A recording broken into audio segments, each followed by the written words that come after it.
बहुत दिनों पुरानी बात है। एक घने जंगल में एक शेर एक गुफा में रहता था। हर रोज वह शिकार करने के लिए जंगल में जाता और वापस गुफा में आकर आराम किया करता था। एक दिन कहीं से एक चूहा उस गुफा में आ गया और बिल बनाकर रहने लगा। जब भी शेर आराम कर रहा होता, चूहा बिल से निकलता और शेर के बालों को कुतर जाता। जागने के बाद शेर की जब अपने कुतरे हुए बालों पर नजर जाती तो वह गुस्से से आग बबूला हो जाता। बलशाली होने के बावजूद भी वह चूहे जैसे छोटे से जीव का कुछ नहीं कर पा रहा था। जब भी वह उसे पकड़ने का प्रयास करता, वह चपलता से अपने बिल में घुस जाता और शेर क्रोधवश दांत पीसता रह जाता। एक दिन शेर ने सोचा, इस छोटे से जीव पर अपनी ऊर्जा व्यर्थ करने का कोई फायदा नहीं है। इसे पकड़ने के लिए इसका ही कोई परम शत्रु लाना चाहिए और चूहे की सबसे बड़ी दुश्मन तो बिल्ली ही है। मैं अभी तुरंत जाकर उसे यहाँ लाता हूँ। और वह गांव जाकर बहला फुसलाकर एक बिल्ली ले आया।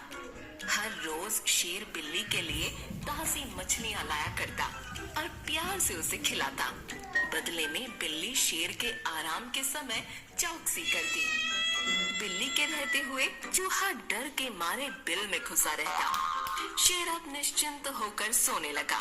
बिल्ली रोज ताजी मछलियाँ खाकर रिष्ट पुष्ट होने लगी। इधर चूहा बिल में घुसा घुसा कमजोर हो चला था। शेर के बाल ही उसका आहार थे। आखिर कब तक वह भूखे प्यासे बिल में पड़ा रहता? एक दिन व्याकुल होकर वह अपने बिल से निकल ही आया।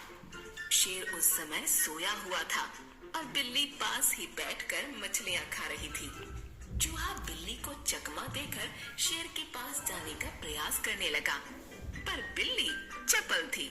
उसने चपलता से चूहे को अपने पंजे में दबोच लिया और मार कर खा गई। बिल्ली खुश थी। वह सोचने लगी, मैंने अपने मालिक की चिंता का सदा के लिए अंत कर दिया। अब शेर मुझे बड़ा गिफ्ट देगा। उसे विश्वास था कि खुश होकर शेर अवश्य उसे और स्वादिष्ट मछलियाँ ला कर देगा। शेर के जागने पर बिल्ली ने उसे चूहे को मार डालने की बात बता दी। बिल्ली बोली, महाराज की जय हो।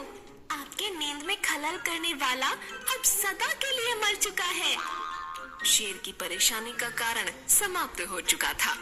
वह बड़ा खुश हुआ, पर अब बिल्ली उसके किसी काम की नहीं रही थी।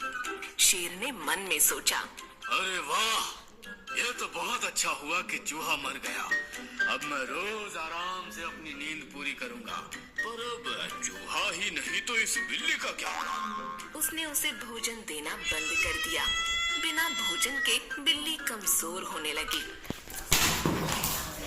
चूहे को मारकर उसने अपनी उपयोगिता समाप्त कर दी है, इसलिए शेर उसे नजरअंदाज करने लगा।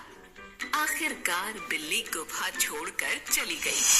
तो दोस्तों, इस कहानी से हमें यह पता चलता है कि हमेशा अपनी उपयोगिता खड़े हो जाओ सभी लोग। रखें।